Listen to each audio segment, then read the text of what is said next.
Ladies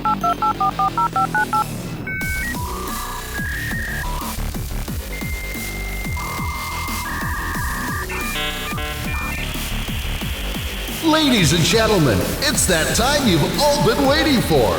So grab a hold of your pocket protectors and join us for Nerd World!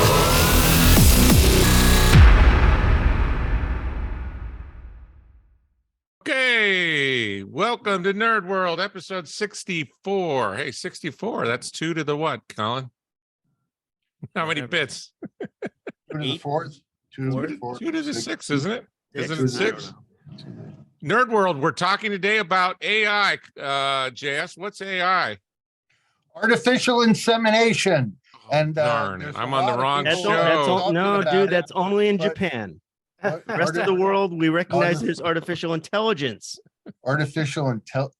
Oh wow! I'm embarrassed to say my research may not be very applicable. Oh, I'm sure it'll be very applicable for Probably a 5% lot of the more country, interesting, 5% of the world or something? but I don't know. On topic of artificially intelligent, I do know a lot of people who are naturally stupid. well, it's a Is thing. that- They could all benefit from artificial intelligence. I guess, yeah. And I think Elon Musk has a technology for them. Or at least, well, not yet. Make them have a lobotomy. Maybe. We have a antagonist on our Nerd World panel today. That's me, baby. Shelton. Was that the antagonist theme song? I think that was. I JS, want Darth Vader if I'm going to be an antagonist. Dun, dun, dun, dun, dun, dun. Elton Baumgart. I don't know. I'm not. The thing Oh, is, the dark side is there's enough nuance to the issues around artificial intelligence that you can't merely have a protagonist and an antagonist. But how long ago did we talk about doing this episode? A year, 2 years ago? Well, we did an episode like this 7 years ago, Brother. and then Mhm. times have changed. Well, DeepMind was founded in 2011, and OpenAI was founded in 2015. So these guys have been around for a long time. John, I'm not seeing the link, the Facebook thingy here. I'll send I it to you. just see Hello World. Oh, it's up. I'll send it to you. Oh, okay. Where do you want me to send it to you? Messenger? Yeah, that'll work. Yeah, I'll send it over. Sorry, little basic housekeeping, because otherwise, how the heck are people going to find this? I know. But we'll be on YouTube permanently. Correct. Yeah. And Nerd World with the number 0.com is our website. That's our Mhm. permanent home for all of our content, although we've lost about 50 episodes of content, which is disheartening. And maybe Sean Puri can give those back to us one day. Oh, I'm sure yeah. he has them stashed away on hard drives in his closet somewhere. Well, he watches them every weekend, I think. Colin, what do you got to drink there? I got Guinness. Oh, you're drinking a Guinness? Absolutely. And Shelton? Whiskey. What kind of What whiskey? Oh, it is Rebel whiskey. Rebel. No. What is that? You get that at 7-Eleven or something? It's because I'm very poor, so it's very cheap. It's like So- very Well, old. it's like a Virginia whiskey, right? Yeah, You know- it's like yeah. You know the difference between being poor and being broke? What? Broke is a condition and poor is a state of mind. I agree with you. You're absolutely right. So you don't say you're poor, just say you're broke. I am broke. Yeah, there you go. So we got a lot to talk about because Chat GP3 has come out and has changed the world. Isn't that true, Colin? Is it? I thought it was 3.5. Oh, I Could don't know. be. Is that what they're It's calling called it? GPT-3, and I'm sure there are a number of versions since then. But yeah, so they implemented a consumer-facing chat bot using. Yeah, the but you and I GPT. played with GPT-2 a couple of years ago, didn't we? Oh yeah. I mean, it's cool stuff. So OpenAI implemented a consumer-facing chatbot using their GPT-3 neural network model, and it's trained on something like more than 3/4 of the text of the web. It says 175 billion data points. That's what Some it says. obscene number like that. Yeah. I have their white paper in front of me. Okay. Yeah. And It's really very interesting. People are asking interesting questions and seeing very bizarro responses. But it's an entertainment for now, Yeah. and that's not going to last. We're going to start seeing these things. In fact, we have already seen a lot of these things in integrated with common products that we use every day. So Sam Altman, the CEO of OpenAI, said that it's purposely tuned down, and they're watching the feedback really closely, and it's locked down, so you can't do Is infinity that called amount. nerfed? What's that? Is that called being nerfed? Essentially, yeah. Nerfed is the somewhat antagonistic phrasing. Well, So, I just thank see you, all these- antagonist. I'll see all these hackers saying this is being nerfed, man. Yeah, well, that's exactly what that means. so the first query that I asked it something pornographic, and it doesn't do anything related to adult. It won't do anything harmful, right? Or build me a bomb or any of that kind of stuff. Well, as determined by the developers, sure. Yeah, But right. I've heard that you can work around that doing hypotheticals. You can. You can. Absolutely. Yeah. Yeah. So I said, write me a Python program to generate the first 100 prime numbers, and it did it very effectively. I was impressed. Now, there was recently an interview with the creator of the Python language on the Lex Friedman podcast. Yeah, I watched it. And he was discussing the various mechanisms for calculating prime numbers. Did you correlate the results that GPT-3 gave you with No. the results that he was describing? No, because when I watch Lex, I turn it on when I sleep. So I usually hear the first 10 minutes, and then I get up at 3 a.m. to pee, and Lex is still talking. And then I hear another 15 minutes, and then I go to sleep. Now, for those who don't know, Lex Friedman was an AI researcher at MIT. And professor, and his professor podcast was called the AI Podcast. For quite some time.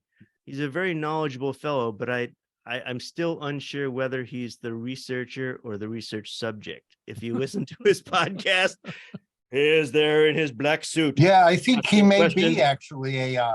He Now that I holds the think thing about with it. the questions, and he asks the questions in the possibly the most monotonal way possible. Well, he's and Russian. then he must speak like this and speak this is Russian, and Yeah, and, Ben, and like he in the must hunt the moose and the squirrel. Yes. Fearless leaders, moose and squirrel are almost kaput. That's what they say, isn't it? So who invented AI, Colin? I did. Well, I invented AI and I invented Velcro. this is the thing. Nice. Who theorized AI?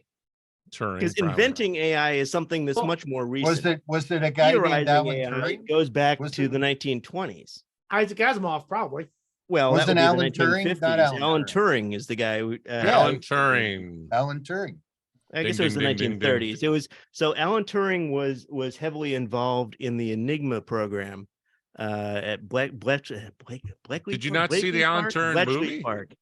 I can't pronounce I've never The been able to Enigma pronounce is Bletchley that was correctly. the Enigma was the coding thing that the Nazis were using device, and then the British got their hands on it. They couldn't figure out how to break the Enigma. Alan Turing figured it out, and his reward basically was getting his ass kicked out of England because he was gay. Lindsay's you go. watching us. Well, JS. his reward was being chemically castrated. Yes, if I that's remember more correctly. accurate. Wow. But he was a brilliant guy. He was a gay man Yeah. in a time when that was not an acceptable thing to be, Yeah. and he suffered for it. He could have had a great many more contributions to the field of computer science and artificial intelligence had he survived. But There's a eventually great he took his- movie that they Eventually, he did. took his own life. Yeah, I highly suggest you go see the movie. It's fantastic. absolutely. But he was the one who theorized that AI could exist and that systems could be developed that would computerized systems could be developed that would be indistinguishable from human beings. So if Yeah. we just freeze Shelton's video and I ask him questions and get responses, do I know they're coming from Shelton or do I know they're coming from OpenAI? May I interject briefly? Can you tell me what happens when humans are idiots and think that a chatbot is human? I've seen this on Twitter. Well, there are several issues here. First, if you go back to our first episode about this, which I think was episode like 25, back when we were Colin wrote a AI bot in the chat room. I didn't write an AI bot. I wrote an interface into Blab for a chat bot, and some of these were very good. And people were claiming around that time that their chat bots could pass the Turing test. So let's back up for a minute. The Turing test, like I was trying to describe, is a test wherein you have a human and it's interacting with something that provides responses in a conversational fashion. And it's up to the human to determine whether the thing that it's interacting with is a Shelton or an OpenAI GPT-3 implementation, a computer. And so this was back in 2014, something like that, 2015 we were doing this. Yeah, that sounds right. And there were a bunch of chatbots coming online at that point. People were claiming that they passed the Turing test, which thus far had not been accomplished. And the mechanism, to Shelton's point, the mechanism by which they claimed that it was passing the Turing test was this chatbot simulates a 3-year-old. So not a stupid person, but a person of a particular age who would not be able to comprehend or respond in useful ways in certain contexts, which honestly is just a cheap way of getting around the fundamental objective of the Turing test. You know about the Loebner Prize? The Loebner Prize. So there was why don't you tell us about it? Contest was launched in 1990 by Hugh Loebner in conjunction with the Cambridge Center for Behavioral Studies. Loebner, like big ears? He had big ears. Loebner. And it was organized by the AISB at Bletchley Park. I don't know exactly what AISB shows, but the idea of this was there were like 5 computers and 5 human beings and a whole panel of questioners, and they had to guess which was the computer and which was the human by asking it a number of questions. And there were parameters. Obviously, there were certain things you could ask a human or a computer that would really be able to tell you. Now, this started in 1990. It went on till when was it? And they gave originally a $2,000 prize. This was defunct in 2020. I'm not sure why, but anyway. I think one of the reasons was all of these people trying to get around the rules, like claiming that their bot simulates a 3-year-old or a 5-year-old and so on. Colin, if I may interject, instead of the Turing test, is it possible that there should be a game show test? Like, what's my line? I've got a secret. If you can pass, well, IBM's Deep Blue crushed Jeopardy long ago. But that's a question. I'm talking about. I've got a double blind where the person, when you probe them and ask them questions about what do they do in a sort of an abstract way, that thing, you end up, it's like, okay, you seem like you're describing a Turing test with an audience. Okay, that's fine. So if we go back in time a little bit, though, so Turing theorized that these things could exist back in the late 1920s, early 1930s. He passed away when? In the 40s or 50s? 40s. Yeah? I think either late 40s or early 50s. Googling. Yeah. And then not much happened. Lots of wonderful science fiction got written. Did he pass away, or did they freeze his head and put it? He might be in the vault with Walt Disney's head. You never know. But he took his own life, and not much happened in the field of AI for 30 years, maybe? Minsky, 50s. Up until the 70s. Until Eliza. It was the 1970s. It was Minsky, right? Sorry? Was Eliza the next big thing? Or yes, that was 1970, in mid 1970s. Eliza was the first chatbot and it simulated a not Jung, who is the other guy, Freudian psychotherapist, wherein this is the same premise, right? Our chatbot simulates a specific thing, and the Colin, thing is just repetitive, how because the did point of Eliza make Freudian you feel, Colin? well, this How is the did point, Eliza right? make The, you the feel? point of Freudian analysis is to rephrase what you've said and ask it back to you. So it becomes it becomes relatively easy to say, I have successfully simulated this type of interaction. It's like saying my chatbot simulates a 5-year-old. And so they did this in the mid 70s, and what they were doing was parsing sentences for object and verb elements, and restructuring them essentially, and asking them back. So it was not, there was no understanding of context or anything. It was just reframing your phrase and presenting it back to you. And of course, that doesn't really pass the Turing test, but it was the first chatbot ever written. So, John, what did you want to tell us about Minsky? I was going to say hi to Carlos. Hey, Carlos. Watching. Minsky was 60s and 70s is when he did most of his work around AI. And what was the scope of his work? Was he? I can't remember if he wasn't the sole author. He wasn't the author. Didn't they do the work on the early neural networks? I thought he might have, but there was a lot of. He was not the name that I recognized from it, but I think he was the one who perfected the piroshki. Nice. There you go. But yeah, so they did a lot of theoretical work on neural networks. The idea here is you want to try and simulate a human brain, or the operation of a human brain. That is a lot of true-false gates in a web to simulate neurons to get answers. So, for example, here is a picture. Is it a picture of a dog cat, or a human? Is it a picture of a white person or a black person? Is it a picture of a person with glasses or no glasses? Is it a person with white hair or brown hair? And as you go down this decision tree, you end up with a result.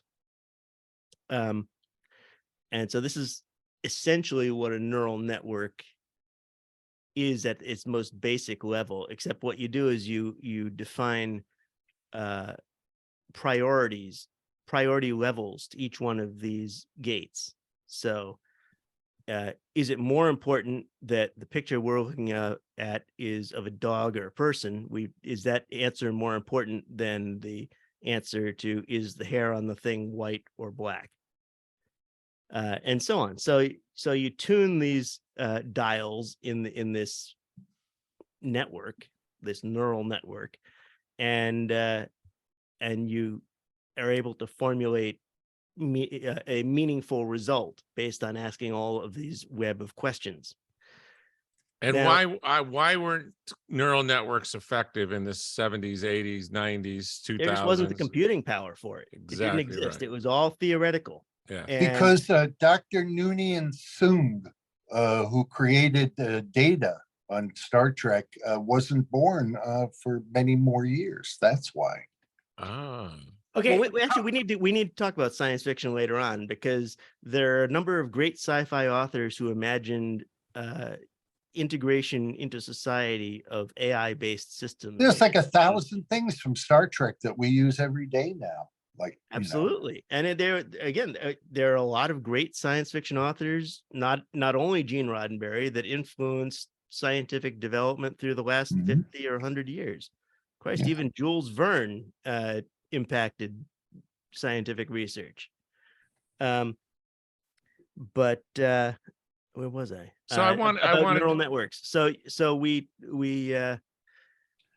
I don't know. What I like to do is I like to throw those things in that are totally stupid, just to knock you off of your train of thought, Colin, like the good old days. I think that is the good old why days. people Yeah, tune but Colin in. hasn't had enough drinks yet. He's still We- doing Well, it. I think that You is why a lot of people tune in, just to see me do that. Am I right? Is Lindsay still it's so here? much funnier when you explain it too. Mr. Tim Gillette is watching. Hey, Tim. Wow. Hey Tim, how's it going, man? Tim, I that- have something to show you. I want to Okay, talk to you. oh, Call me Colin, sometime. Colin, if I may interject, Yeah. what happens when quantum computing gets thrown into the mix? Well, that ought to be interesting. It is its own. It presents its own sets of problems and its own sets of solutions. But that's What- that's further down the development Yeah. line. I have a paradigm that I've witnessed here in AI, and basically what they're saying now is data driven code. And Colin says this is somewhat obvious, but to most people it's not, because these systems basically are parsing out huge amount of data points in order to make an inference forward. And so that's what they're doing today. They have this amazing amount of big data. How long have we been hearing that? So you term? mean, are they ingesting the data, or you're saying they're ingesting it and they're also Well, so what they're doing is developing their own code? they're ingesting the data and using it to train the model. That is to Right. tune the dials that I was talking about relative to define the relative importance of each node. So if the within data sucks, within a then the network. AI is going to suck too. Well, there are examples of that happening. So, Colin, Some years ago, go ahead. is that how they feign abstract thought? Is that Well, yes, and it is Whatever we do, though, do not feed the AI Shelton's book. That might just bring the whole thing crashing down. Well, Microsoft already made a mistake almost like that. They fed a chat bot the entire contents of Twitter, and within 24 hours, it became a racist nut job, Woo-wee. and Microsoft had to shut it down. This is where we're skipping ahead, though. So, Are you saying that Yi is a chatbot?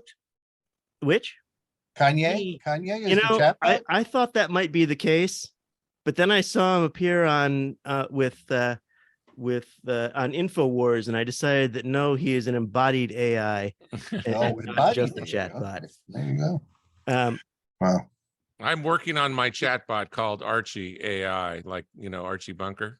It's going to be great when it's finished. oh, it's going to be a grumpy chatbot. Yes, grumpy and politically Grumpy cat. incorrect. Answer my Mine question. mine No. is called what are you looking at, AI? What are you It's, looking at?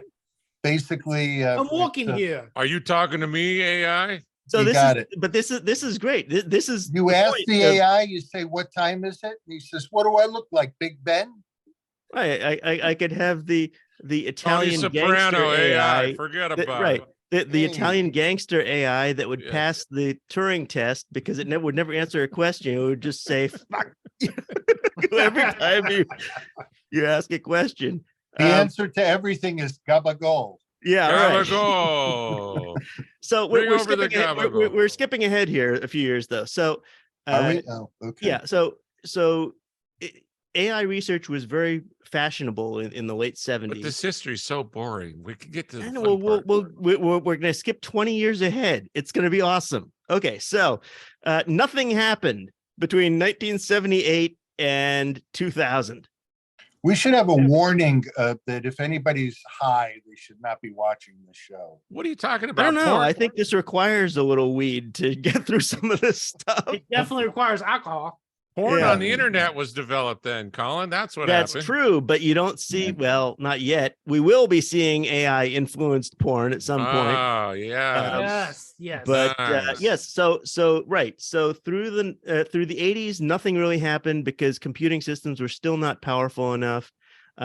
Through the late 90s, that's when we saw John's favorite thing, the rise of internet porn, which gave us payment systems, encryption systems, live streaming, all sorts. I mean, all High the def. advances that we Would care we about have and high are def using if it right wasn't now for were porn? developed by the porn industry.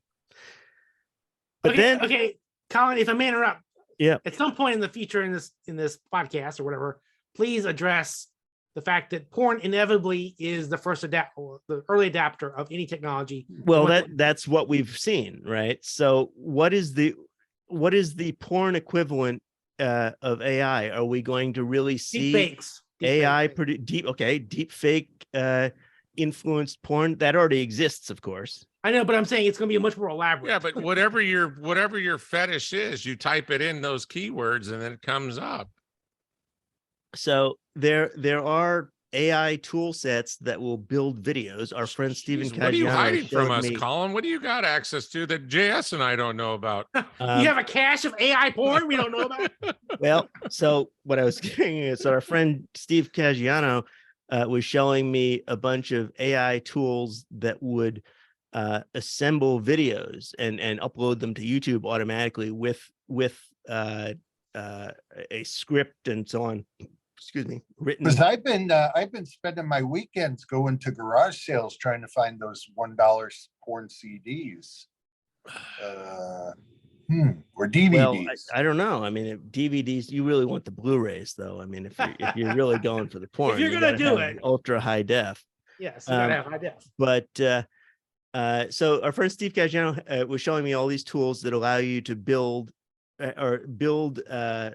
videos, like on, for example, for YouTube, to build views or audience or what? Yeah, so they're effectively, SEO or interest optimized videos. Yeah, based around a script of your choosing, or you could, for example, just input a script from GPT-3 chat.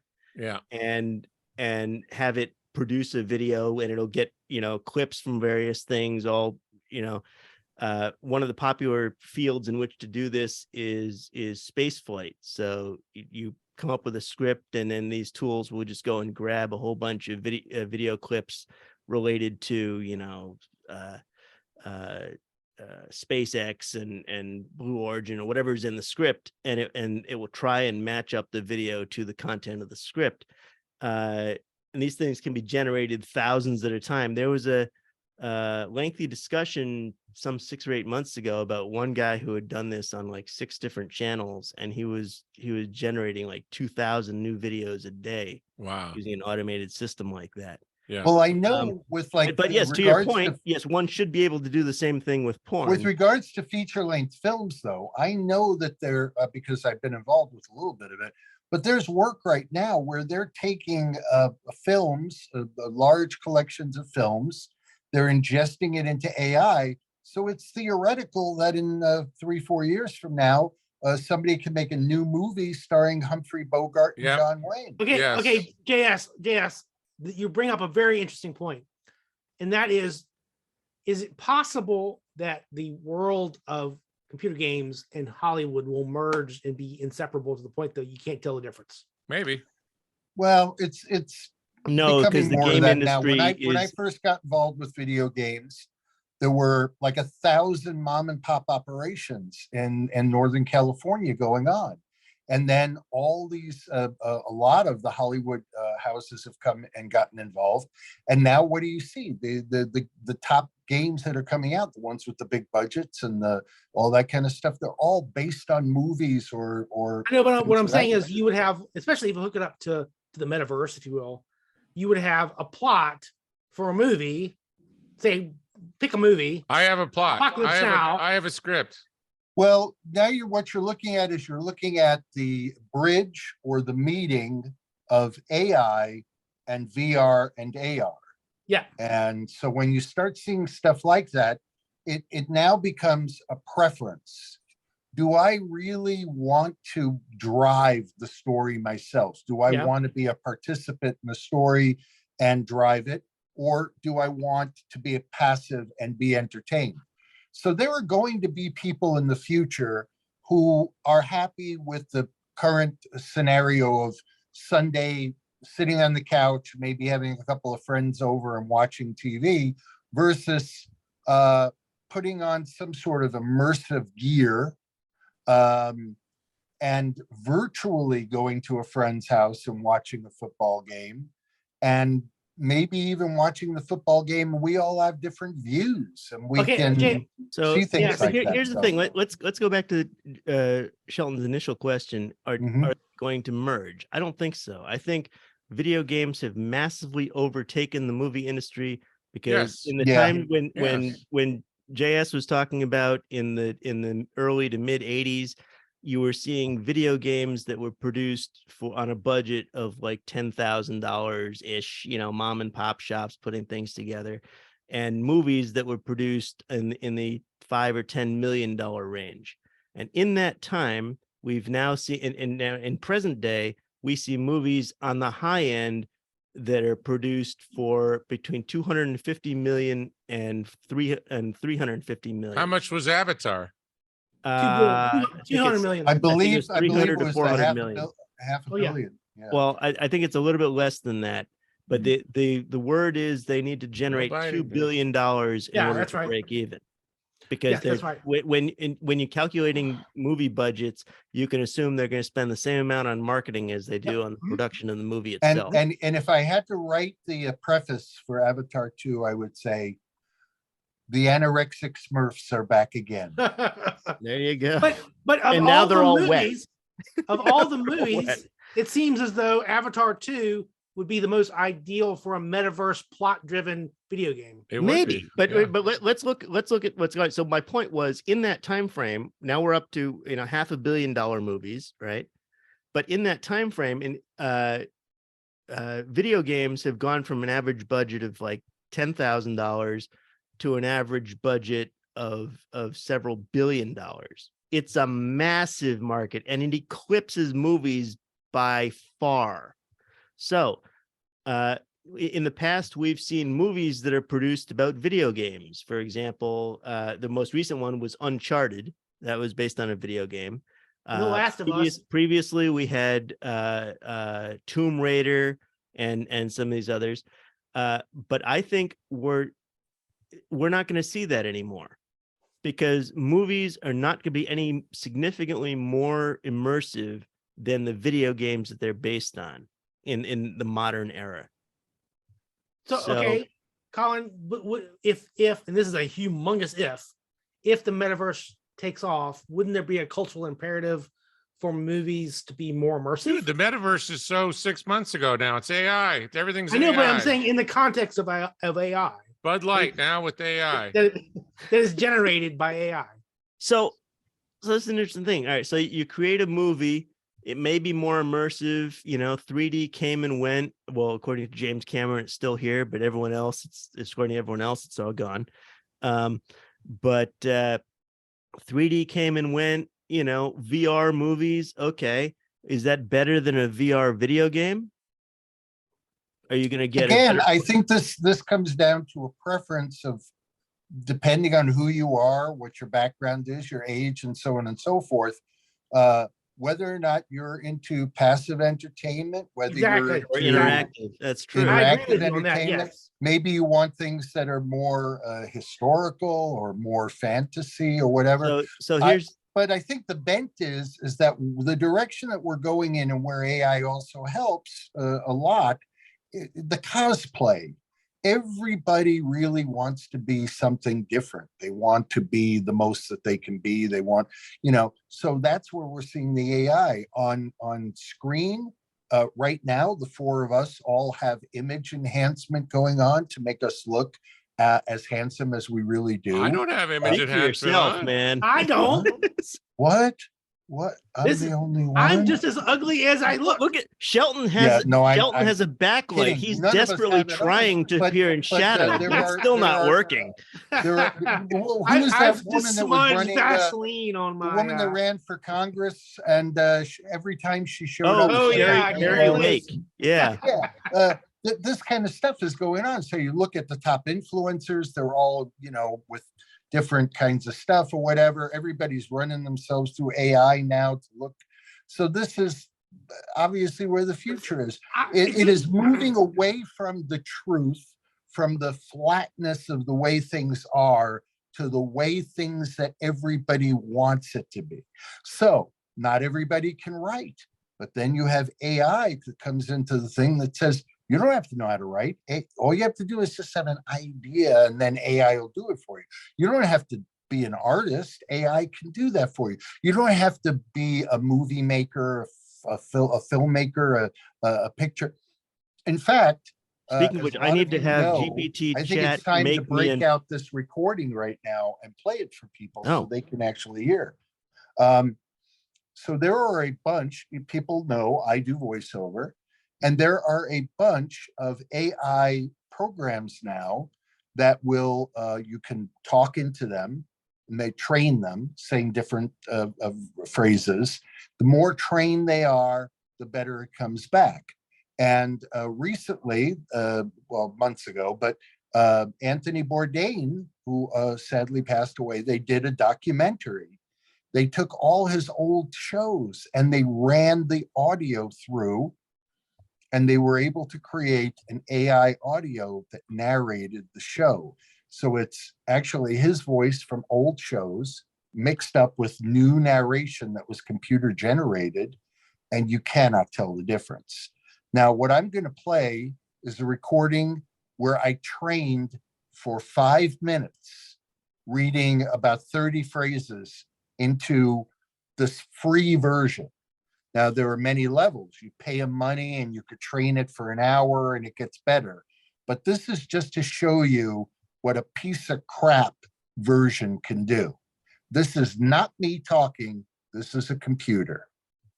Chevy My Way is a one-on-one virtual video experience that allows you to talk live to a product specialist in real time. Ask questions, get answers, and see feature demonstrations on a Chevrolet vehicle from anywhere. That was recorded directly into my computer from the built-in microphone in the laptop in the living room. I purposefully didn't go into my voiceover booth and record it well because I wanted to see what it could do on a crappy level. So just imagine, and there are tons and tons of commercials that we're seeing now that are using this AI generated voice. But okay, JS, you have expertise in this, and that's why I asked you this question. It seems to me that there's a cultural imperative, a technological imperative for video games to consume movies.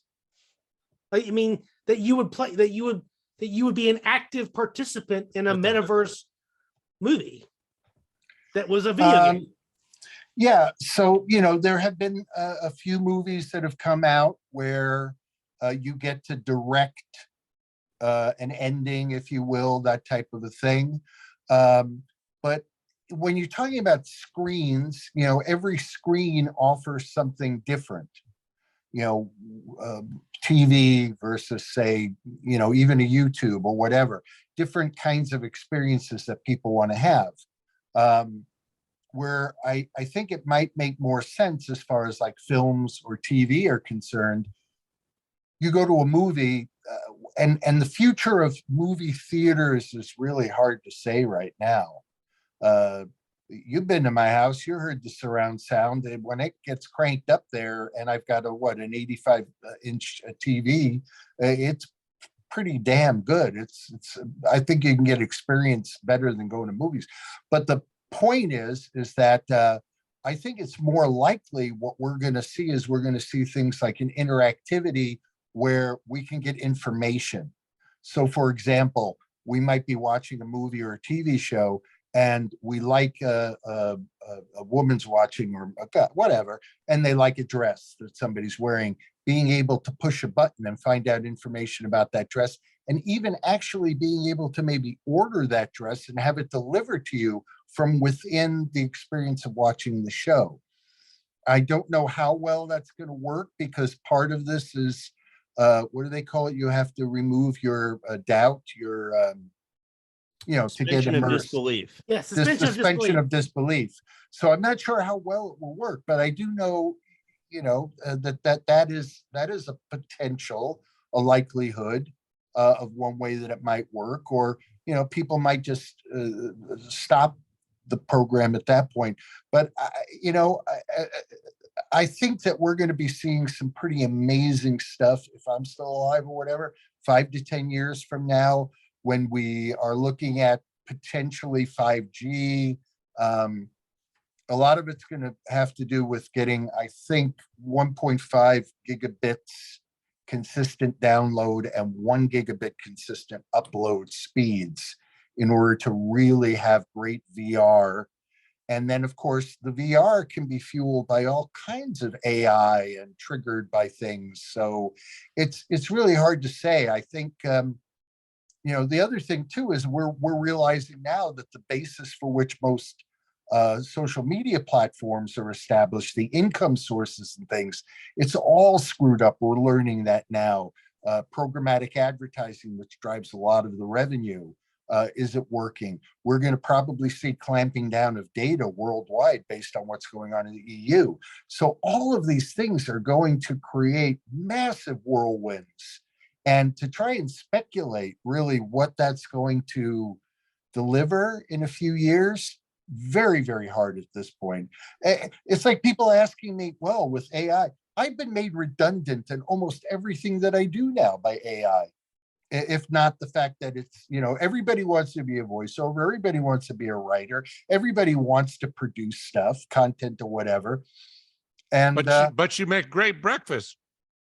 Okay, yeah, I have a question. That's one thing that an AI may not be able to do. But I want to give you one. Hang on, I want to give you another take on your earlier question about movies and video games.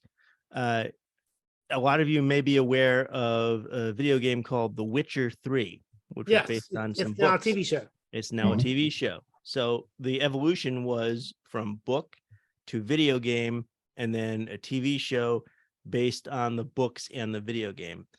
One of the options in the game is to play the game with cutscenes and without cutscenes. So in video game parlance, a cutscene is a narrative video that describes what just happened or what's going to happen next in the next area of gameplay.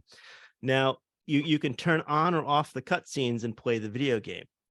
I assert that in some years from now, one of the options will be to view only the cutscenes and have your non-interactive movie based on the video game without actually needing to play the game. And well, cutscenes came about because of wait states.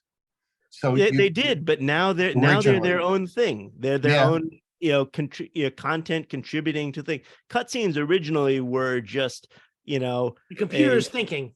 Yeah, but they were computers thinking, but more importantly, they were much more trivial. They were basically a non-moving graphic that might have a few pixels, flickering at the bottom like a rocket engine or something. Now they're movie quality video. And featuring much higher fidelity representations of the characters in the video game than those characters you can play in the interactive portion of the game. So I assert that that's where you're going to get the non-interactive content. You're not going to go to a movie based on a video game. You're simply going to view all the cutscenes in sequence from a video game and see the narrative movie that is the video game playing. But there's amazing places where AI is being involved now. For example, you take a medical procedure and you spit all the information regarding that medical procedure into an AI, and then ask the AI if it thinks that there's alternative ways of doing things or better ways of doing it. You are using a 3D printer to come up with something. You spit all the information you have into an AI, and maybe it comes up with a better design or something like that. I think that it will have implications in all kinds of things, improvements in transportation of all types,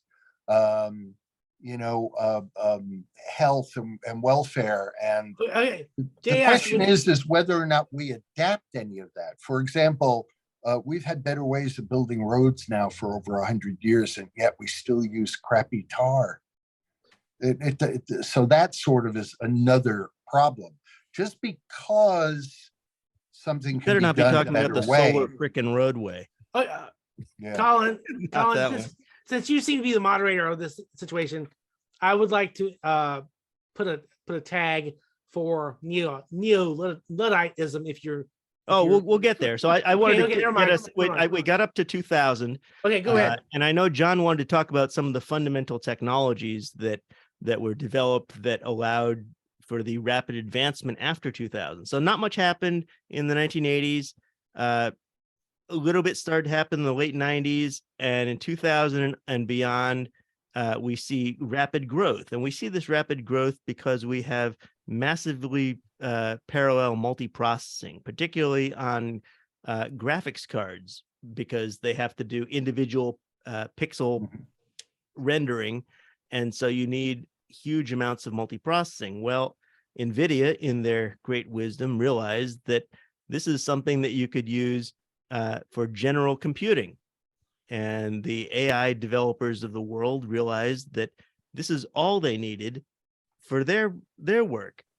If you have massively parallel multiprocessing, you can work through your neural network much more efficiently and come up with a meaningful answer in almost real time, or in real time.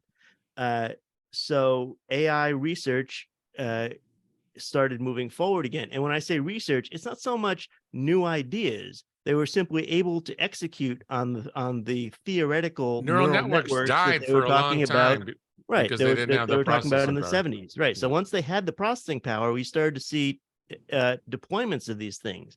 You started to see TensorFlow, which is a programming library that allows you to effectively manage construction of these neural networks, and GitHub.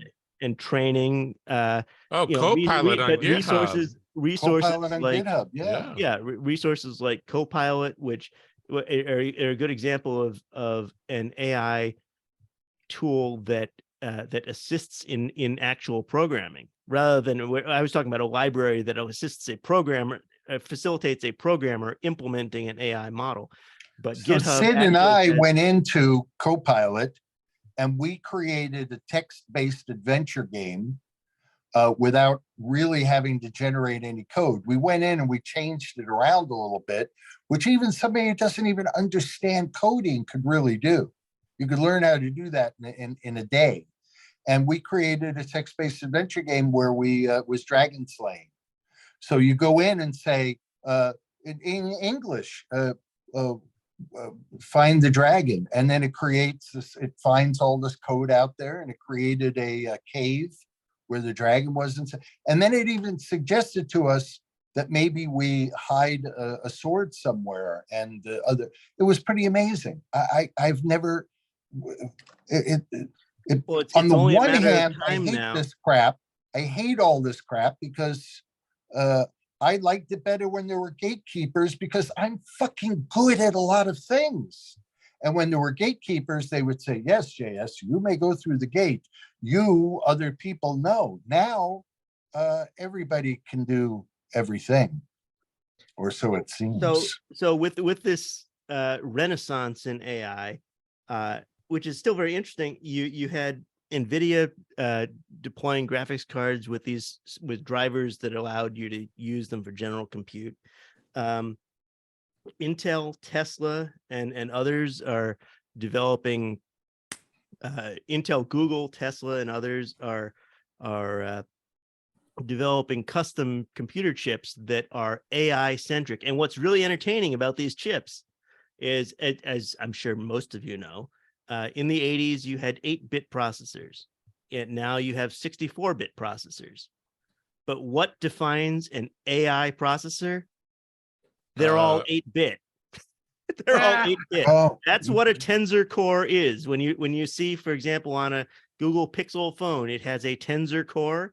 It means it's optimized for AI. That is, you've packed in what did you say the multiplier was, John? 8? Two to Six. the end. 2 to the end. Yeah. So that many more, that many more processes can be run within the same space, and with the reduced temperature requirement, because we're also dealing with optimization of silicon itself. We're going from a 50 nanometer process to a 2 nanometer. 5 or 2 nanometer process. So you can And you pack look a at what lot more in there. Tesla is doing. Tesla is doing peer nets. So you have cars that are in front of you. The car in the front says, oh, I just ran over a bump. I better tell the car in back of me. Car in back says, oh, I ran over, the car in front of me ran over a bump, and I see this. And it communicates. So you get these networks where it's absolutely amazing. They have You're petabytes right. of data. These custom computing systems are awesome, and we'll get there. I just wanted to touch on the fact that we're dealing with these 8-bit processors. Why are we dealing with these 8-bit processors? Because that's what the neural network models in the late 70s were built on. That was the whole concept. They didn't come up with new models that could utilize 64-bit So is it processors. 7 digits and error checking or Yeah, this is the point. The precision required for a true false analysis is 2. It's actually one bit. Well, 1, 0, and 1. Yeah. The point, it can be achieved with 8-bit processors. You could probably come up with a neural network model that could more effectively utilize 64-bit processors, but it's more cost effective to just go build a thing with 8 times as many 8-bit. So what you're saying basically is we're still using NAND gates and NOR gates. That's what it comes down to. We're using the same fundamental concepts that were developed in the 1970s. In the ENIAC, and ILIAC. And not that, that's the 1950s, but we're using the same fundamental concepts that were developed and pioneered in the 1970s to run our AI systems like Tesla automated driving cars. It's slightly disconcerting. It's not depressing necessarily, because they've chosen a path that is the effective path. Whether or not it's the most effective path, I don't know. But among other things, it will be the cost-effective path, and that's the important thing, right? Because none of this stuff really makes sense unless it's deployed on a mass basis, which is the problem, say, with 5G right now. We've started to see that, right? I mean, everyone uses everything, a billion different Google applications, right? The general search engine uses AI. The DoubleClick ad system uses AI. The YouTube content moderation system uses AI. The Google Maps driving and their Waymo system uses AI to route their email prediction engine uses AI. Yeah, so when you're typing and it suggests something, it's predicting the next response. This was a mechanism actually pioneered by Google. It is a continuously learning system, a predictive text system, such that if you enter X amount of words, having evaluated every string of text on the internet, what is the next most likely word that you're going to? I have an AI system here. Let me see if it's correct. What will John have for dinner? Veal Parmesan. Is it correct? He shoots, he scores. Veal Parmesan. It knew. Oh, I thought you were talking about Anne. Isn't Anne's middle name start with an I? Isn't that who you're calling AI these days? And no. No. So I'm going to change Anne's middle name to just to run a few more of these. Nest cameras are utilizing AI to determine what are reasonable motions and what are burglars. Most IoT has levels of AI built into it. Yeah, Internet of Things, but most of it does. So, for example, your stupid camera that you got on top of your computer that does face following. See, watch what happens if I try and move myself out of the frame. It will probably see there, you back just a little bit, kind of slowly, but it works. Yeah. So this is AI on different levels. Well, it's object recognition, which we'll get into in a minute. One of the more interesting ones goes back to our initial episode on this, back when we were doing this in Blab. The big announcement at that time was about Google Translate. The researchers who had implemented the Google Translation framework, which was using an early neural network, came to understand that the network would effectively translate a phrase, an input phrase, into a common language and then into the target language that you've asked for output, such that the AI, the neural network had effectively constructed an internal language that it used to make everything common. Well, Oh. your favorite phone, the Google Pixel, right Yeah, I have now, a question. got near real-time translation. Yeah, it's Oh, remarkable. I mean, not only in audio, but in video. I mean, I can talk to it and it will translate my speech to German. I can take a picture and move the camera as I don't have to take a picture. I can put the camera up and see take a look at video, and it will foreign the signs and stuff, translation yeah. will follow the video overlay in an overlay. It's remarkable, and this is all AI driven. I know, but and that's the issue. Is it possible that creatives are the people that have the most to worry about going I think there are a forward? lot of people who have a lot to worry about. I agree with you. I'm just saying, Shelton, as I said, I have been made almost completely redundant. And that's the thing. If you have all these systems, and we just ran through a few of them, I got another page worth of these damn things. I know, John, you wanted to talk about object recognition, driving, and facial recognition. One of the paradigms that I made here recently, after NVIDIA had their last keynote, which was, I don't know, 5 or 6 months ago, their whole keynote was related to their new platforms. All their new platforms are all to empower AI. They didn't say anything about graphics. They said they talked about digital twins, wherein you did have a graphical representation, mostly for the consumption of the human operator of these systems, but graphical representations of an environment such that an embodied AI, a robot, could operate within that environment based on analysis within the digital twin.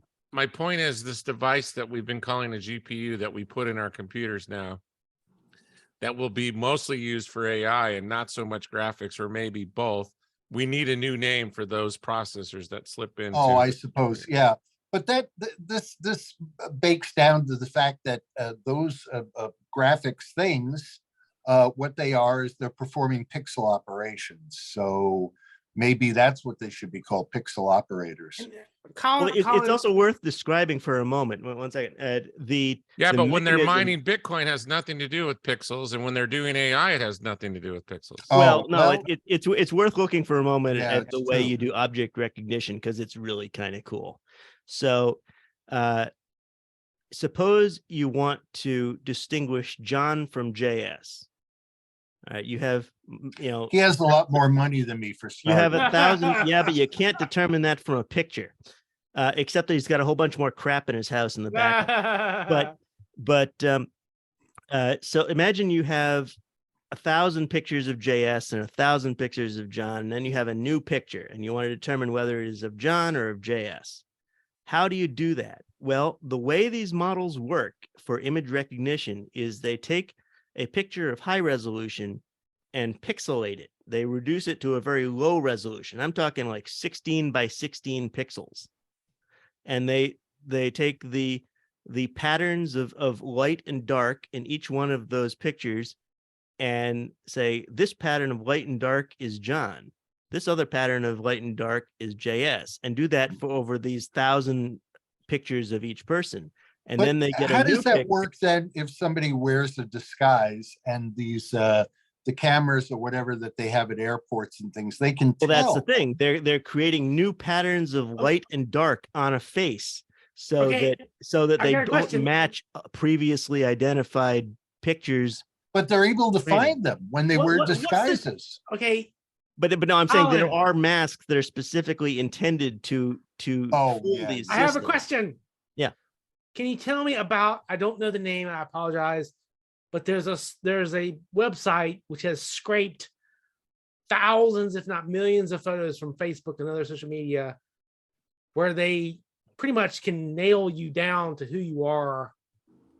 Like, there is no privacy anymore. Like, they can say, okay, this person, if you give me one picture of this person, I can tell you exactly. Facebook's been doing that for years, dude. I know, but there's a website that does it specifically. There are several of those, but there actually is a tool out there. Well, and this was on the MKBHD video, John. You remember what tool I found? It's like Open Scrape or something. There's a foundation that sponsored a web scraping tool that supposedly grabbed every piece of text and image off the web and makes it available as a data set for these. Was that Child training Protection Agency stuff? No. This was some independent, called open non-government scraping. foundation. Share, collect, and curate information machine rebuilding. The one I was thinking of was Scraping. photo something. It was photo something where you could. Yeah. Well, I mean, First- there are many that do that, and they do as you described. They just grab a whole bunch of photos off of whatever source they can get, and then use that as a data source for image recognition. One of the other things, so going back to your question though, Shelton, about creatives. So there are AI systems that will do image recognition. There are also systems that will do image creation. Yes. Notably yes. DALL-E and DALL-E 2. Yes, that's very controversial too. Well, yeah. I mean, for some people, I posit that there will always be a market for human artists, and you won't have AI systems compete with them. I think it will be interesting to see whether or not an artist who utilizes an AI system can copyright the text of the prompt that they use to describe the image that the AI is going to generate. Oh, so it's worth describing for a moment how. I apologize, but work. people are using ChatGPT to prompt DALL-E to create very astonishing, very good images. I bet. And what's wrong with that? Nothing's wrong with it. I'm just saying it's like you're taking one AI to tell another AI how to create a picture. Sure. I'm not saying it's wrong. I'm just saying it exists. So is that picture more or less valuable than a picture of similar quality painted by a human? That is a very good question. I mean, say the value of art is fundamentally subjective to begin with. Yes, so and I'm sure usually you'll find somebody who's going to value very highly money laundering. AI Usually, usually it's done for money laundering. Yes, I think, and you're touching on a very, very important issue is the innate value of something that's artisanal media. No, you mean artistic? Artisanal would no, be artisanal. I'm saying artisanal, meaning there would only be few of them. Yes, that a human in using artisanal abilities created something. Do we give that more weight as a culture, or do we give it like the weight of an artisanal whatever? Like, well, that's just a lark that. Well, what business do we have as a culture determining that for everyone? I mean, I guess what I'm saying is I might give a human piece of human generated artwork more value than you do, or significantly less value than John does. Okay, the Blade Runner universe. Instead of animals, it's art. Instead of animals being valued for being real, it would be art that's valued for being real. Sure, but it's a marketplace just like anything else, and you can't really make a decision for all of society. I'm not suggesting that I am. I'm saying, what do you think? Can you give me a hot take on, do you think humans would give more value to art created by a human because it's by definition different? Well, I subjectively would assert that a human with any good taste would give art created by a human more value, but that's an entirely subjective opinion. That's my point. If you don't know, then what difference does it make? But it makes a lot of difference, because there would be some starving artists that would die because they have no money. Yeah, but I mean, the Lamplighters Union got really pissed off when electric streetlights came in. That's absolutely true. I totally agree. There was a Lamplighters Union? I'm assuming there must have been. Well, you know what? A very small percentage of artists actually make a living. 95% of the membership of the Screen Actors Guild actually make over $7,000 a year. I mean, 5% make over $7,000 a year doing that type of work. So part of the problem that we have is that so much of what we're exposed to out there is BS. Period. End of story. Yes, and AI creates the ability for just piling on more and more and more BS. And the better you are at it, the better your BS can be. Okay, JS, I got a question for you. I Mhm. know And you're when not you say, directly. wait, hang on, once again, JS, when you say BS, do you mean low quality content or content that purports to be of significant value, but by some subjective standard is not of that value? Well, kind of both, but I think probably what we're really looking at is just falsehoods, lies, things of that nature. Now, in some cases, who cares? So you have the two of the top 10 influencers on YouTube are actually AI character generated, and they're driven heavily by AI.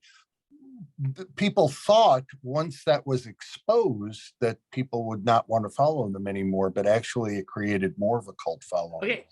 Hey, JS, I got a question for you. As Mhm. someone associated with the creative arts, do you think that the looming writer's strike, they should say, hey, ban chatbot generated art as part of their negotiating process? I don't think you can ban anything at this point, but I think that there is a sort of a lesson in futility. I watch people out there who have a high opinion of themselves.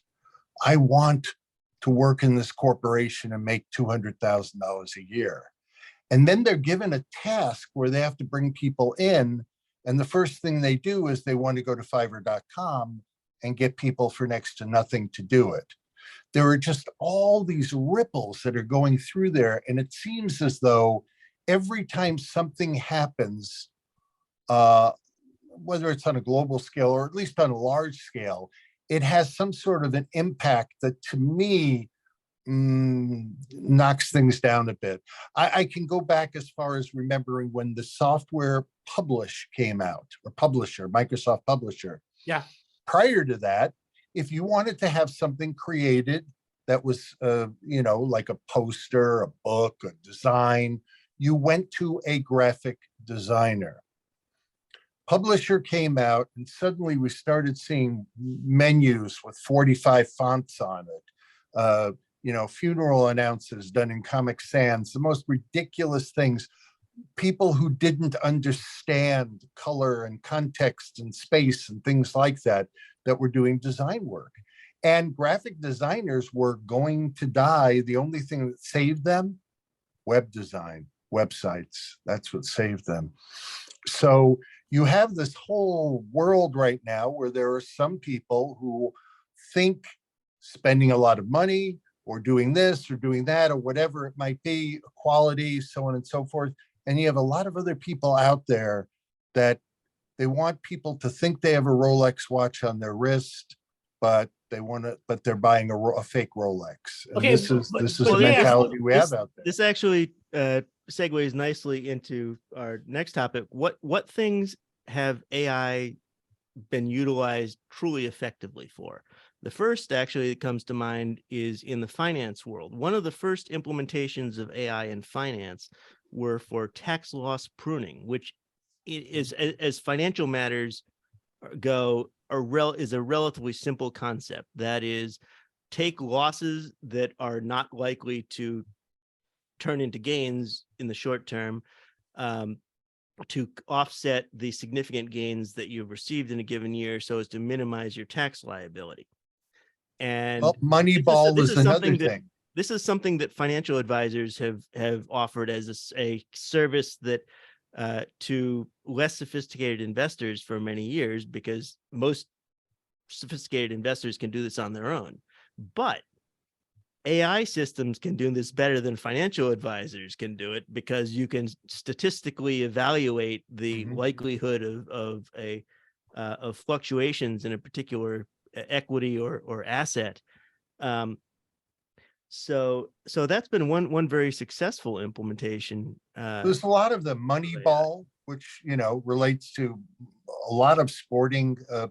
Were they using AI? They were just using they were just using metrics, statistical analysis, which arguably is the same thing. Exactly. Yes, exactly. But I mean, it's fundamentally the same tool set, just not automated. Yes, exactly. Yes, Yeah. exactly. Yeah. So what we're saying is, imagine the concepts of Moneyball applied in the macro sense to every industry, automated, where everything is done by metrics that something akin to an AI could say, well, relative to these metrics, this thing should happen. And humans are like, wait a second, that's horrible. So it's just large scale efficient statistical analysis. You see the same thing. That is the crux of the difference, perhaps, between you and myself, is that is where the human element, you have to start thinking seriously about, okay, what happens? What are we going to do? But there's a ton of things here. So to your earlier point then, Shelton, you do need AI to generate art, because AI systems will be able to generate art that is statistically most appealing to the largest possible audience, and therefore drive the value of that artwork up based on demand. Okay. This is so AI will succeed in areas where it is capable of creating the greatest profits. AI will not succeed where it's about the greater good. Okay. My prediction. But unfortunately, the greater good is a very subjective thing. That is very subjective. If I may interject. If AI proves tomorrow that global warming and the raising of the seas and all that stuff, without a doubt, proved that it was real, there would still be significantly enough people in power who would ignore the information and choose to not act upon it. Well, AI could certainly act in the greater good by reducing the population by half in sort of a Thanos type event. Well, there you go. There are plenty of things that are in the greater good, and it would keep the morons. That's the problem. Can I please interject? I'm so sorry. Go ahead. Okay, the issue, and this is the crux of the issue, is given the marketplace, will we give value if we don't know? Give value to what is created by humans relative to what is created by an AI or an AGI. Like the value. Right, but if it's impossible to tell, how would we associate? That's the question. That's the question. If we can't tell the difference, if it's more human than human in the creative liberal arts sense. If an AI can do it better, then what do we do? What do we do? What do we do? I guess we go back to the humans should go endeavor just in some other area. So are you saying give away the arts, the liberal arts, to probably not all the liberal arts, only the liberal arts where AI can do it better than humans can. Okay, so let's delineate. Music gone, poof. Writing gone, poof. Movies gone, poof. What is there left? Well, I don't know that any of those things are going to disappear entirely. It's very unlikely. But what will happen is it's very unlikely that an AI can write a romance or a romantic comedy better than a human could. Whereas I guarantee you that an AI could write an action movie better than a human could. That's true. Well, and I'm guessing AI can act a lot better than Steven Seagal can act. Oh, that again, I'm pretty sure Steven Seagal has been a deep fake for the last 15 years. That is an interesting Not even question. deep. He's been a shallow fake. Shallow fake. That is an interesting question. Is if the majority of movies are bad and you have an AI creating bad movies because a producer sits down and gives them a log line, like at what point does that break the system? Because don't a lot of people that ultimately create good movies have to create bad movies to get to that point?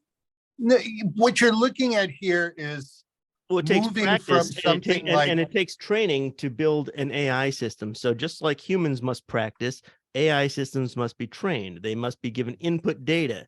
So they would need to do lots of analysis of, this is a great movie based on audience response. This is a not so great movie based on audience response. You're going to have to go back to the old days of the dial control in the audience.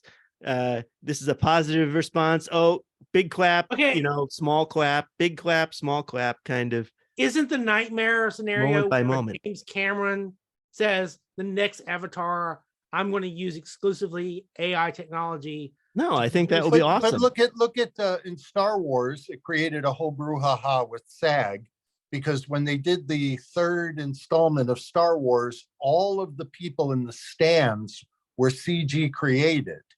And the SAG was saying, no, you can't do that. You have to use our people, our actors, our what do they call them? Extras. Yeah, you have to use our extras and so on and so forth. And they came up with some sort of a ridiculous low fee that they had to pay them. But the point here is this: if we've learned one thing at all from Buddhism, it's that all things change and end. So at one point, all the people out there, poor people owned horses, and rich people owned cars. Now, a lot of poor people own cars, but mostly just rich people own horses. So, well, yeah, because a thing which was a critical component of infrastructure in society has now become a hobby for the wealthy, as you point out, and the same thing is going to be true here. I mean, so where is the life for the average person in the future? If you want to ask me, in UBI. Very simple. No longer, an average person no longer needs a big house. They essentially just need mostly a closet. They come home, they get into a temperature controlled environment, they plug in, they run a scenario through them. Reality, they don't own a swimming pool. However, in their virtual world, they have a swimming pool. They have whatever they want. It's like the holodeck in Star Trek. Another thing that will come true. I would say it's closer to Oasis in Ready Player One. Oh, okay, same thing. But this is a very possible scenario in the future.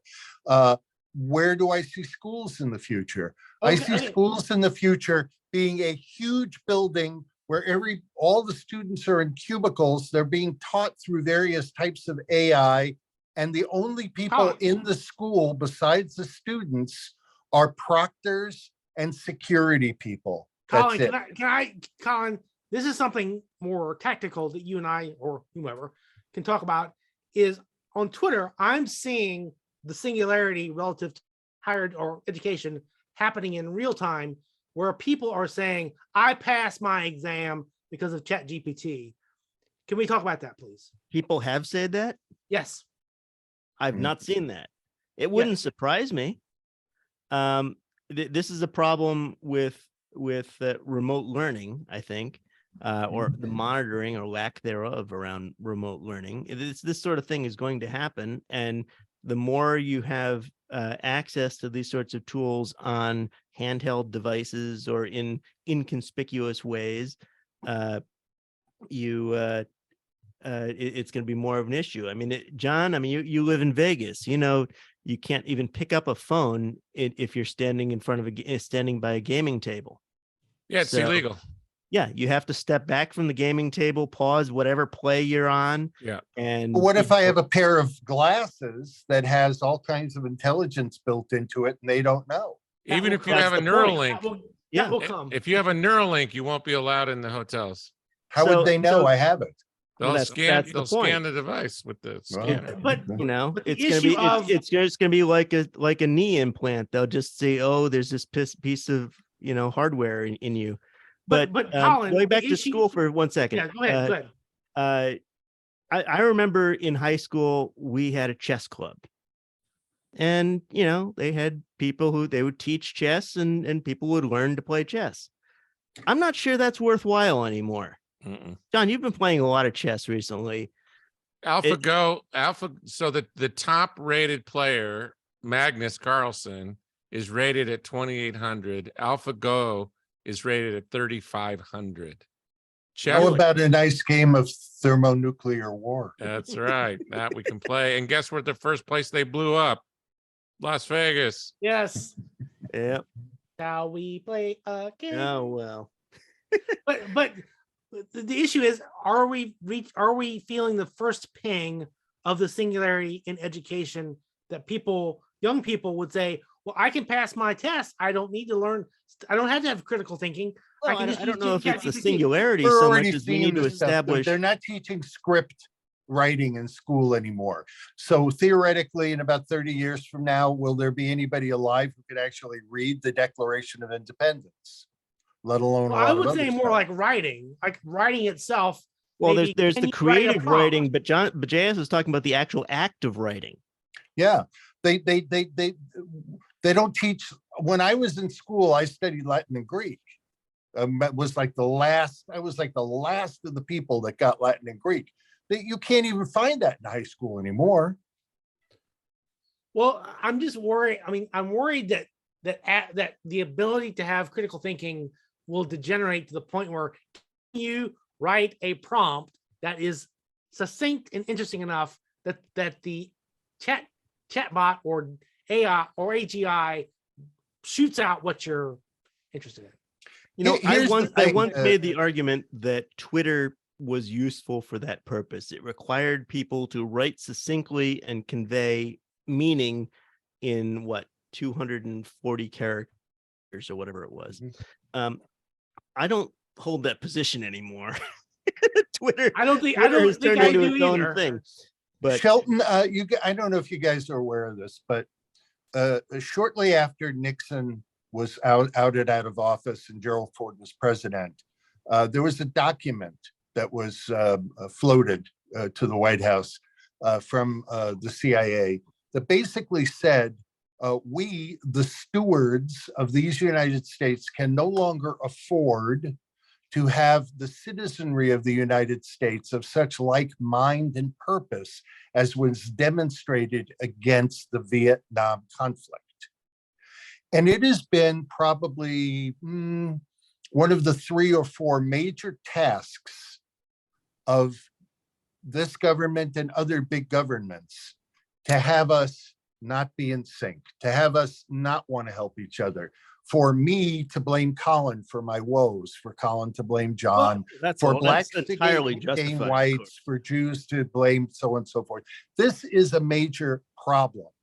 And so when you have technologies that are developed, realize the main purpose for all of these technologies, the main use of all these technologies is going to be for the 0.1% to get richer.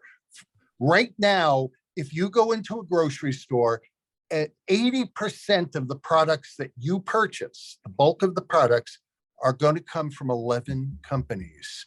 And how many companies, John, run 90% of the media in the United States? Oh, I don't know that number, but it's huge. No, Colin, 90% of the three. 90% of the three or media in four the Yeah, United States is controlled that's by what I about meant. 12 It's inversely Well, proportional. 12 companies. Please, Colin, can I put a tag? No, I want a I'm tag bringing about this it. up, Shelton. Let me just make the point Okay. before. So when you look at this stuff, altruistically, we see outcroppings of people out there. We see groups of people doing nice things and good things. And we see technology being used for good stuff and so on and so forth. But ideally, who is going to control all of this stuff? Who is going to be behind all of this stuff? Who is going to, even open source stuff is controlled. You really, all you crypto people out there, do you really think that governments and uber wealthy people want things to not be centrally controlled? Okay. Do you think oligarchies really like the whole concept of cryptocurrency or NFT? Let me ask you a question. Yeah. I know that perhaps at some point that we will talk about this, but this is, given what he's talking about, this is really important. What about neo-Ludditism? What about the butler in jihad, but in real life? People are buying islands now. Islands and building solar panels. But what happens when there is a reaction to everything that you're talking about? Let's look at some of the negative impacts of AI. Okay, so social. You mentioned JS. You mentioned social media influencers who are AI driven or influenced by AI in their content generation. There's massive opportunity for fraud, disinformation, and propaganda. I mean, you can have GPT write you a dissertation, college dissertation level paper explaining why the Earth is flat, and they'll cite every possible data source in support of that.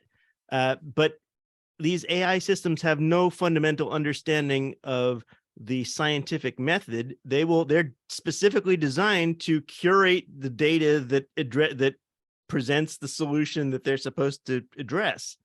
So you may end up with lots of, expert level written papers about why the Earth is flat. Personally, I think the Earth is in fact round or is spherical, and the moon is flat. But it depends on your take. But you can easily have these AI systems write papers and documents that are fundamentally disinformation and propaganda to serve whatever purpose you want. Okay. The issue though is there is a humanist goal to lower the barriers of entry into many things, and Yes. this humanist goal has screwed over JS. These barriers of entry into his fields of expertise have been lowered massively. Barriers to entry into local deployment of these AI systems have been lowered dramatically, to the point now where bad actors can access these systems just as easily and quickly as good actors. So you're going to end up with all sorts of problems. The trick is to be able to maintain, Shelton, to your point, maintain a level of training and improve schooling in this area, such that you focus on things like critical thinking and areas that are conducive to employment in an AI-centered world.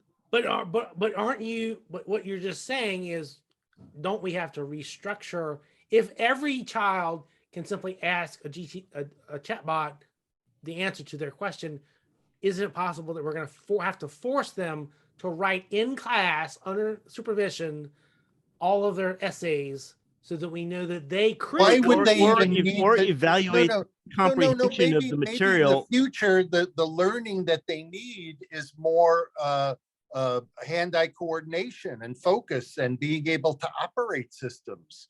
Man, that's a degeneration. But I was suggesting that you come up with in educational systems wherein you can evaluate someone's comprehension of material presented in a way that cannot be faked out by AI systems. I agree. But I don't know what that system is, but it's not going to be a paper anymore? test.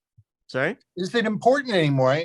How many people? That's what I was also getting at, that you need back to in the focus turn of the the 20th system. century, people used to write poetry to one another.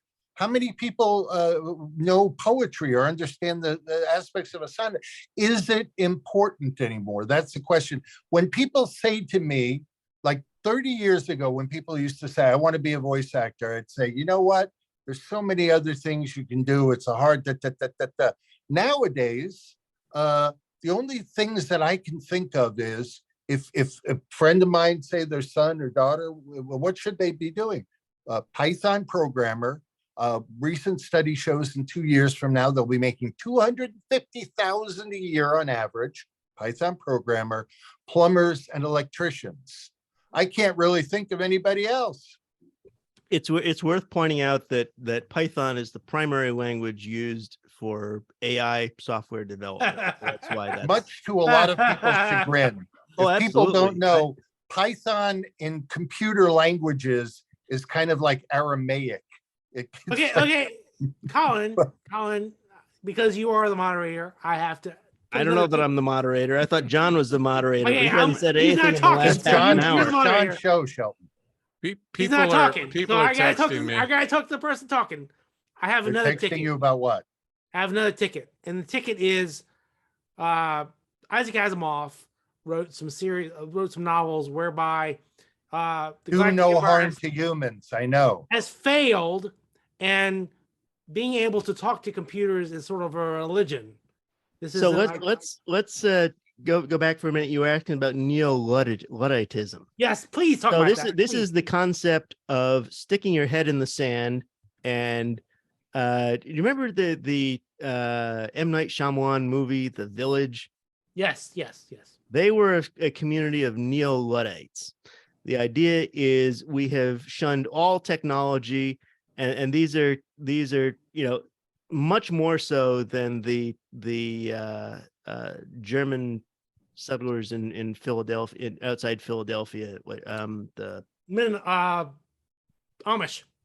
Yes, the Amish and the other communities in that ilk, much more so than they. And yes, okay. So can you really do that? Probably not effectively. For an extended period of time, you may be able to get away with it for a generation or two, but most religious communities find themselves unable to grow, unable to expand after a generation or two. Okay, Colin, I hate to interrupt, but this is really important. What if all of the tech bros having their livelihood threatened suddenly turn around and become neo-Luddites, and this is that they believe that there should be a carve out for specifically humans doing software or whatever, so that they have. Well, it's just like you wanting to have a carve out for people writing movies, or JS wanting people to have carve outs for people doing voiceovers or writing movies or anything else. I think you're going to have to modify the educational system to focus on areas where AI cannot make a contribution. So, in a society where automated systems and artificial intelligence produce the vast majority of the GDP, Yes, humans will be freed up to pursue things more ethereal pursuits. if we're lucky. One hopes. Well, this is what Gene Roddenberry was going for, right? And I completely disagree with him, because humans are not nearly as well. There's I guarantee you there's a percentage of humans who are not particularly interested in pursuing academic pursuits and bettering themselves, and those humans are going to end up like Ready Player One, just sitting in their trailer playing video games. Yes.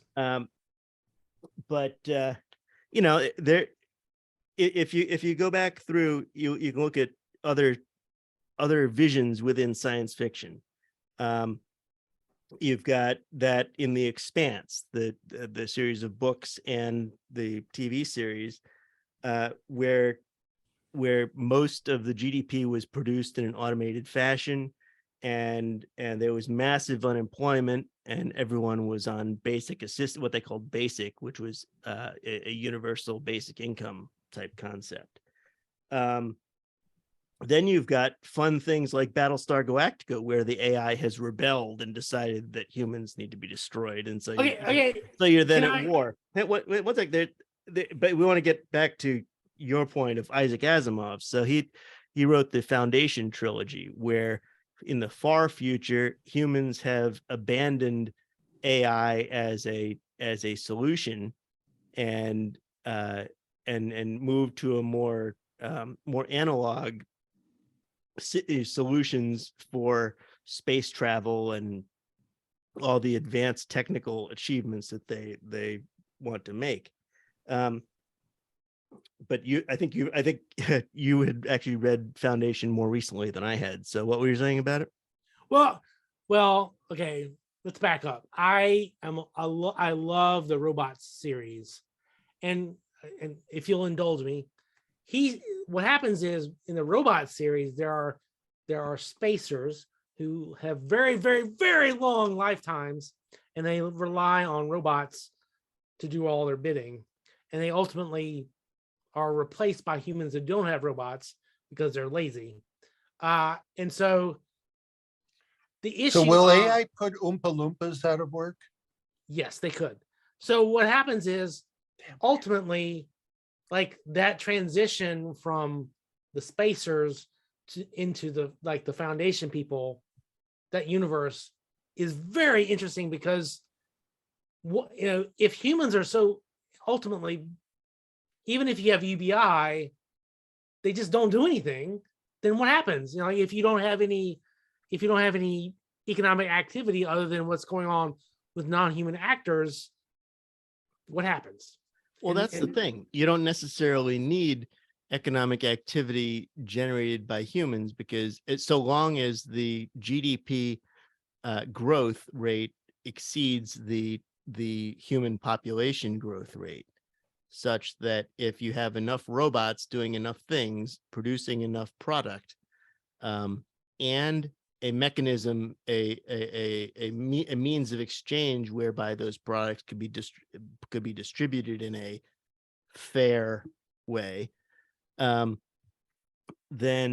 it's not a problem. But that growth rate has to be continuous, and it's not a level, it's a growth rate that has to be okay. So Colin, are you suggesting that there will be some sort of artificial, we will, or 5-year plan where we're like, okay, the AGI has decided that we will have X number of economic growth for the next 5 years, and that growth will provide us the UBI necessary to keep humans happy?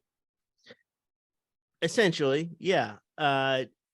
It's Is that what you're hoping for, the issue Sheldon? then becomes there's going to be a You read percentage. my mind, baby.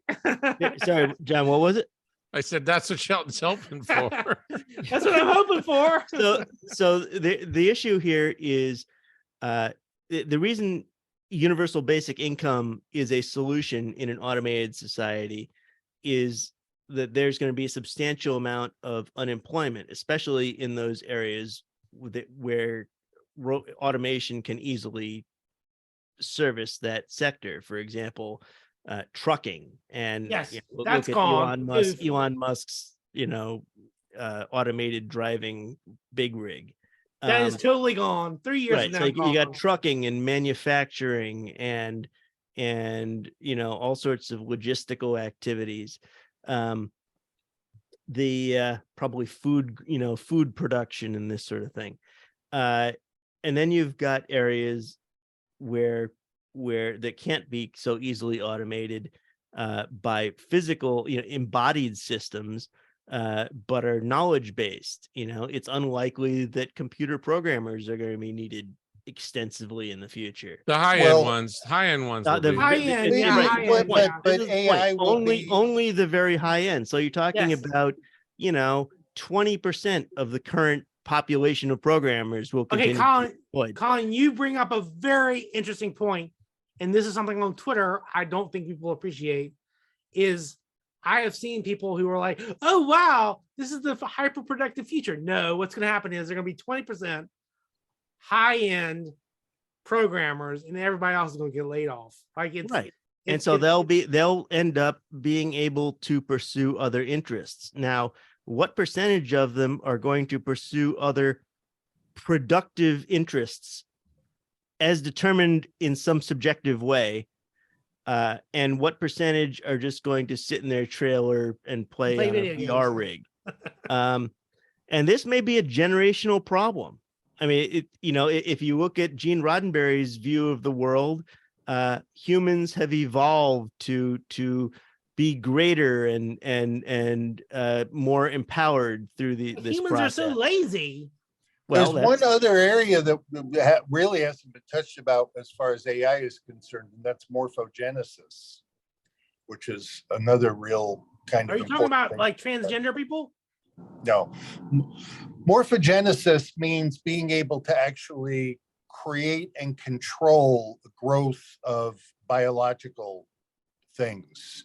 So being able to control what a baby is going to be like, or being able to create complex three-dimensional structures like hearts, sounds like limbs, and lungs, things of that nature that can be AI driven. There is actually a book that Turing did on morphogenesis, talking about all this stuff. With really, I need to find that. Do you remember what it was called? I'll have Colin, to go find that. I think morphogenesis might be in the title. Probably, it Colin, wouldn't be surprising. Colin, what about the issue of, and this is something JS sort of brings up. But anyway, the point being is that now you look at something like this, and potential, we already have an individual or individuals alive today who will live to be 150. They are here on the planet now. So that's another thing that you have to think about. And what is the quality of life during the last 20 or 30 years? But, you know, all the economics change considerably. So here's where economics change all the time. Women entering the workforce, economics change. It opens up markets for new things and so on and so forth. Then we have another scenario, same-sex marriage. Look at what that's done to all of the different industries that feed into the wedding industry and so on and so forth, increasing that. But then we also have now benefits that have to be paid by governments and businesses, Social Security and other things, or whatever. So all these things really have to be taken into account into not just the United States economic picture, but a global economic picture as well. And so AI will affect everything that we do globally, really, when you think about it. The economics of how things are going to happen. How, if AI gets to a point where it's that good, how could we possibly even have the stock market anymore? Well, that's AGI. The ability to play the stock market would be AGI. That's singularity. No, I mean, what one can build predictive systems that do these things now with limited degrees of success. But yeah, at what point though does it start looking a lot more like Minority Report? If you guys are familiar with that. Well, movie. Minority Report actually was a very hopeful view of the future by some perspective. Except for the eye pulling by the perspective where the alternative, also written by the same guy, Philip K. Dick, would be Blade Runner. So, yes. So, although if you read the book Minority Report, it is in the Blade Runner universe, whereas Steven Spielberg's movie was in this very much more hopeful universe. I have an appointment at 2:00, so we have 15 minutes. Oh, okay. Okay. So we wanted to touch. We talked on about GDP, a 2 hour income changes. John Pretto, please try to make this a podcast, please. It will. It is. This is very. Is it not a podcast? I'm saying it's right. I'm just saying, make sure it's on the podcasting platforms. That's all. Nerdworld.com, dude. So NerdWorld is highly respected. We could look to moving it on to Spotify. Elon Musk is a regular. This is a really interesting conversation, and I think people will enjoy it. Yeah. We always have interesting conversations on Nerd World. Yeah, but we don't really solve anything we should start marketing it better. Maybe we should develop an AI system to determine where the most efficient outlets are for this content. Or why our most loyal viewers only come on to say hi and then leave. Well, are they loyal in that case? I'm not so sure. I do not think that word means what you think it means. Like Anne goes in and she posts comments on my Facebook stuff, and I said, "What'd you think of the video?" And she said, "Well, I didn't watch it, but you liked it and you commented." Well, yeah, I want to be supportive.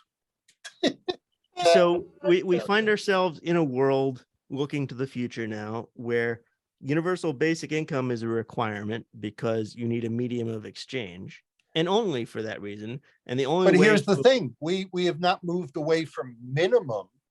The whole concept of minimum wage doesn't work. It makes no sense at all. What we need to do is we need to look at maximum wage and concepts that work there. So how do you get? But I just wanted to touch on the fact that we already have countries that implement a universal basic income. That is Norway, Finland, Brazil, parts of the United Arab Emirates, Qatar. But they all talk funny there. Well, sure, but they also have huge amounts of natural resources, and the money made through export of those resources is their primary revenue stream. And so they're able to distribute that revenue among their populace and provide a universal basic So income. you're saying that the government's going to take over energy? I'm Okay. saying that if you have automated systems that are responsible for the vast majority of So what you're saying is of gross Poland is national giving out product. its citizens all of John's money? Is that what you're saying? Sure. Okay, the But, issue but if is, you have if you have automated systems responsible for the vast majority of gross national product, all you need to do is make sure that you have a medium of exchange for the populace, no matter what they're actually doing, to acquire and transact and exchange for goods. Colin coin. Well, whatever coin you want to use, but I posit that none of these cryptocurrencies are going to be particularly useful until they're embraced by a substantially large federal government of one country saying or more. But then El Salvador it's not. But we can get off into cryptocurrency in a minute. But the point, the reason that I think that's complete BS though is because none of these cryptocurrencies allow for oh boy, Purchasing tulips? no. Well, yes, that's sort of the example I was getting to, but monetary policy tools. You have fiscal policy and you have monetary policy in economics. So monetary policy is managing the amount of currency available within the system, and that's impacted by the velocity of money. That is the number of transactions performed in a given period within a system. So cryptocurrency has a fixed monetary policy implementation wherein a certain amount of coins are mined in a certain period, and that's it. No government is ever going to adopt cryptocurrency with that restriction. No, So that's a non-issue. The We point though, counterfeit. We're counterfeiting money every day. That's what we're doing. Here's the thing. No matter what has gone on historically, there's only one type of currency that has never been an issue, and that's barter. well, that's not a currency. That's the opposite of currency. that's the opposite of currency. No, barter. That's is not currency. That's the Barter opposite is a of the form of currency. exchange, now, not a the form of IRS currency. I give The you IRS gold, determines and you that if give me you a do service. barter, you That's have to pay. currency. You No, have to see, pay here's the thing. tax on barter. If Shelton gives me that painting on his wall and I give him 3 chickens, which is the currency involved in that There exchange? ain't no currency involved in there. The IRS makes you pay taxes on On barter. barter, yes. Oh, but Like- that like is like that's what they call pulling it out of your like-kind, butt. I mean, that's but it's what they call like-kind transactions. yes. Or like in-kind, in-kind transactions. It's an in-kind transaction. Right. yes. So, Gifts in kind. Mhm. well, as opposed to in meanness, in which case I would only give him 1 chicken for his painting. But But I the still point think is, it might be a good idea, Colin, for you to start raising goats. I did that as a kid. I think I'm done raising goats. Did it work when you were a kid? Yeah. Then why I abandon did, there are probably pictures somewhere, probably not on the internet. You of invented me- goat yoga. of Is me that what in you're a saying? little Goat white yoga. uniform, walking a goat Yeah. around a Had you ring, stayed and on being that handed path, a little you could have blue been the ribbon. inventor that- of goat yoga and be rich and famous now. There But you go. abandoned the goats. you abandoned the goat yoga. The goats. Yeah. There are goats somewhere so- now going, Colin, where are you? Let's see if we Colin, can you abandoned us. Colin. let's see if we can close this off on a hopeful note. What are the jobs that AI will not take from us? Oh my God. What that's can so we do to hard. compete? Oh my God. it's Well, so I'm not hard. sure. Can an AI do circumcisions? Probably. Yes. How robotic- big a market robotic. is there for circumcisions? We used to be Robotics. big. I don't know. Or a lot of people. just, Androids, yes. Mhm. Anything Uh, to do with I've been going into the whole time we've been on here. I've been going into the AI chat, open AI chat, saying what can humans do only that AI can't, and it keeps coming back. We're over. The system is overloaded at this point. Uh-oh, So they don't want to everybody- answer. That's as good an answer as anything else. Mhm. Everybody's cheating on their exams. Cleanup I guy mean- at the porno booth, Colin. How about that? Yeah, that'll do it. I know not of this job. This is an A area you have Roomba. a great degree more expertise than I. A Roomba. You just need a Roomba. So Oh, this is an interesting point, though. I was talking to someone with whom I was walking my dog the other day, and sort of rehearsing some of what we were talking about today. And she pointed out that she found great satisfaction in cleaning her house, in living in a clean space, and in the act of keeping it clean.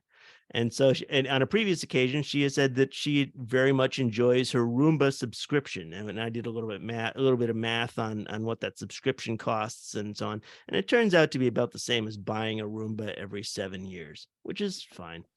But the next obvious question is, if your Roomba could clean every aspect of your house, would you let it do that? yes. And she said, no, of course not. No, there is satisfaction that humans get in performing tasks and achieving things. So how do you maintain a level of human achievement and positive mental outlook if they're all being, if they're all living in their trailers playing in Ready Player One? Are you saying Wordle is the future of human economy? You're welcome to say that. I'm just asking the question. Apparently, though, Wordle is not something that you should play when writers are on strike, which I'm not sure I fully understand the logic there. That's stupid. I know was something that AI can't do. They can't be a congressman. There you go. All right. So- So I asked the chatbot, finally answered my question. It What- said and- congressman, didn't it? It says, what can a human do that AI cannot? Politics. There are many things that humans can do that AI cannot. For example, humans have the ability to think creatively and come up with novel ideas and solutions to problems. If that AI, were true, on we the wouldn't other need the hand- AI to tell us Wait, this. AI, on the other hand, is limited to the data and algorithms it has been trained on, and it cannot think outside of these boundaries. Not true. Additionally, humans have the ability to empathize and understand others' emotions, while AI does not have the ability to experience emotions or understand them in the same way that humans do. So Right. notice that it did not mention a single hobby or occupation or anything like that when I asked, what can a human do that AI cannot? It didn't say it can So what do what we plumbing or need to do is we need to found cuddle clubs. Oh my god. This This is apparently a real thing. I'm not making this up. That's a hipster Oh, yeah. going to bar. You go to a bar university and you thing. can have a drink and a cat sits on your lap. And you, Petting you, zoo. you do that. In the That's- future, we'll make great pets. We'll make Yeah. great pets. Well, if we're gonna make great pets, then let me be the first to welcome our new robot overlords. Where are the lizard people On in that terms of note- all of this? Where are the lizard people? John? He's running Facebook.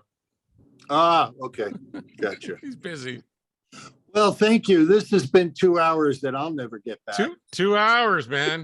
And This has been listen, really if good. any of our Put it on viewers have Spotify. actually, if anybody's actually watched this from start to end, please contact me because you need help.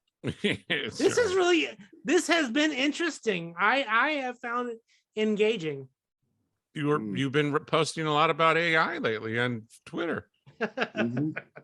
Okay, well, that concludes another episode of Nerd World, episode 60. I think our next episode is going to be on Barbie Pink, the huge color for 2023. It's going to be everywhere. No, that was it's Pantone. What was the Pantone color? It's It was Pantone magenta of some kind, super but magenta or super power but magenta. it's or something. it's akin to the Barbie Pink. The Barbie Yeah. movie's coming out. Everything in it is pink. It's going to be an explosion of I pink. I think that the Barbie movie is going to blow your mind. It's going to be really good. I think It's gonna be written by an AI, so it'll be fundamentally appealing to everyone. There you go. All right. Okay, Well, guys. happy holidays, everybody. thank you very Happy much. holidays. Year, Happy and, holidays. I hope the world stays afloat. Okay, we'll see Hell you does that soon. mean? Bye. See you. Will John Pretto ever escape from his white hole? Will Colin Hill ever monetize his breathless pulse escape? The answers to these and even more of the universe's greatest secrets next time on NerdWorld.